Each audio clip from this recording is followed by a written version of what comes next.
আমি প্রিয়াঙ্কা, আমার একটা নতুন ভিডিওতে তোমাদের অনেক অনেক স্বাগত। তো আজকে কিন্তু আমি বানাচ্ছি চকলেট মিল্ক শেক।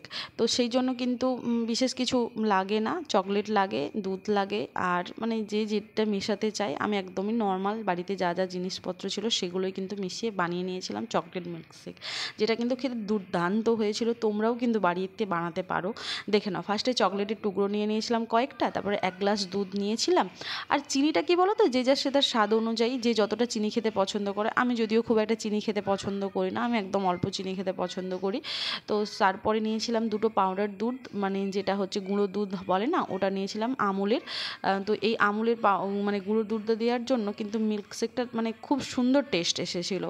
তো তোমরা কিন্তু এটা স্কিপ করবে না, এটা কিন্তু দেবে, ঠিক আছে। তারপরে কয়েক টুকরো হচ্ছে বরফ মিশিয়ে নিয়েছিলাম। বরফ মিশিয়ে নেওয়ার পরে এটা কিন্তু আমি হচ্ছে ব্লেন্ড করতে দিয়েছিলাম। ব্লেন্ড করে নেওয়ার পরেই ব্যাস রেডি হয়ে যাবে, খুব সুন্দর। মানে তোমরা এটা ছোট বড় সবাই খুবই পছন্দ করবে, সবার খুব পছন্দও হবে। আর এই গরমে তো ঠান্ডা ঠান্ডা লাগবে, এই মানে যে কোনো ড্রিঙ্কসই খুব ভালোই লাগে গরমে। তারপরে কিন্তু আমি এর মধ্যে কয়েকটা কিটক্যাট মিশিয়ে দিয়েছিলাম, মানে টুকরো করে। কিটক্যাটটা যখন আবার মুখের মধ্যে লাগছিল তখন কিন্তু দারুণ লাগছিল।